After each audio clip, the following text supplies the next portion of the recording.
Tout d'abord, permettez-moi de remercier M. Jean-Didier Berger pour la présentation du compte administratif 2021.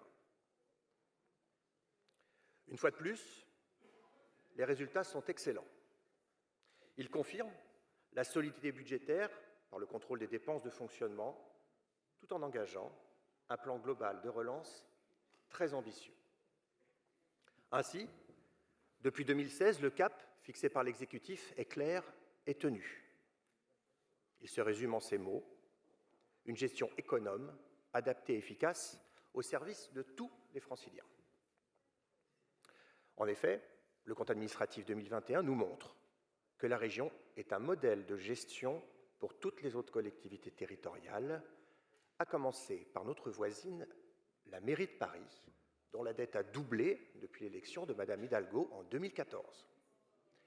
Quel contraste avec les résultats énoncés tout à l'heure. Fidèle à sa promesse de campagne, notre présidente Valérie Pécresse a su stabiliser la dette depuis 2016.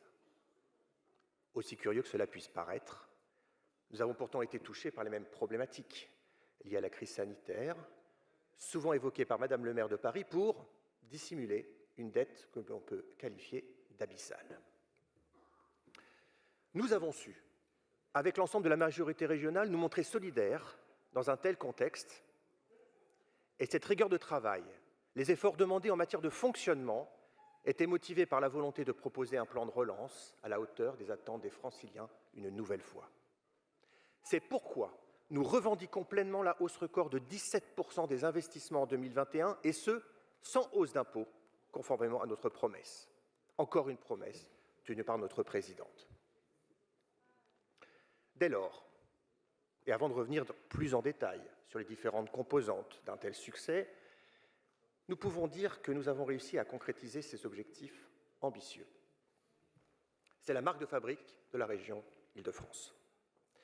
Malgré la crise que nous venons de traverser, l'autofinancement, la capacité de désendettement sont en constante amélioration depuis 2015, et c'est un élément qu'il faut rappeler. Ce succès, il nous revient. C'est parce que nous avons pris les mesures nécessaires dès notre arrivée à la tête de la région que nous avons pu obtenir de tels résultats. Pour agir, heureusement que nous n'avons pas attendu le nouvel acte de décentralisation promis depuis 2017 par un gouvernement qui, sous l'impulsion de son président, n'a jamais fait confiance aux collectivités locales. Une défiance institutionnalisée, une défiance symbolisée par les errances de la loi 3D, 4D, 3DS, on ne sait plus. Fort de ce courage et de ces résultats, nous continuerons à lutter contre ceux qui veulent asphyxier les collectivités territoriales par les efforts imposés sans se les appliquer à eux-mêmes. Le président de la République, alors président candidat Macron, a encore prévu d'économiser 15 milliards d'euros sur le dos des collectivités. Nous nous battrons. Notre bonne gestion ne peut pas servir de caution à l'incurie de l'État. Il est trop facile de se cacher derrière la pandémie pour masquer l'absence de réforme et la dérive des dépenses publiques. Madame la Présidente, en menant de front un vrai projet de rupture, a eu le courage de réformer notre région. L'État doit maintenant s'en inspirer pour, à son tour, faire son aggiornamento, faire ce que nous avons su faire au lieu de tenter une nouvelle fois de nous ponctionner. Replongeons-nous 5 ans en arrière, lorsqu'Emmanuel Macron promettait de réduire de 120 000 le nombre de fonctionnaires. 5 ans plus tard, bilan, 130 000 postes supplémentaires, alors que nos hôpitaux manquent cruellement de personnel soignant et nos écoles de professeurs, entre autres. Comment expliquer cet échec? La région a la réponse. Valérie Pécresse s'était engagée à réduire le poids de l'administration de manière intelligente. Promesse tenue. Depuis 2016, 50 postes par an ont été supprimés au siège, et cela sans altérer ni la bonne gestion de la région, ni les services rendus aux Franciliens, bien au contraire. Tandis que l'État nous a montré qu'il était possible de faire bien moins en dépensant bien plus, nous avons démontré qu'il était possible de faire bien mieux en dépensant bien moins. Ainsi, par 2 fois, les Franciliens ont exprimé très clairement leur choix pour une Île-de-France forte, fière, encore une fois fidèle à ses engagements, comme le compte administratif nous le confirme. Durant ce deuxième mandat, la ligne de conduite de la région est la même. Appliquer le programme pour respecter ceux qui nous ont accordé leur confiance, c'est-à-dire respecter la démocratie.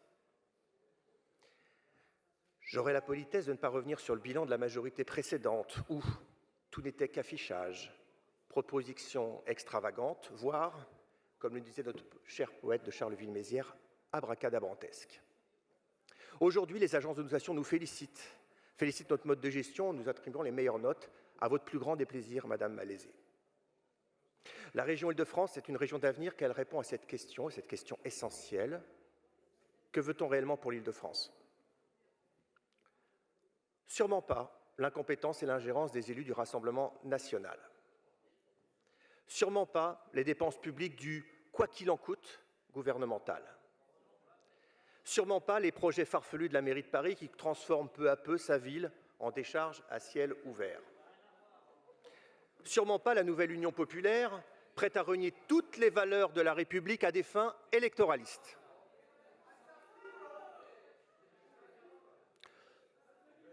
Ce que nous voulons, c'est une région qui répond concrètement sur le terrain en améliorant la vie de nos administrés, c'est-à-dire en investissant. S'il vous plaît. Le secteur des transports en est la parfaite illustration avec la rénovation de 100% de nos rames de train ou encore 300 millions d'euros investis dans le RER vélo. Investir, c'est incarner une vision, c'est défendre nos valeurs, c'est cimenter la République. C'est pourquoi, sous la direction de Valérie Pécresse, pas un centime ne sera versé à des associations qui nient les principes de la République, tels que la laïcité, l'égalité homme-femme ou encore la neutralité de nos services publics. Pour terminer, par ces nouveaux résultats, le compte administratif 2021 démontre que la présidente et l'exécutif gardent leur cap, que notre région tient son rang de première région européenne, que nous sommes un exemple dont beaucoup, dont l'État, devraient s'inspirer. Je vous remercie.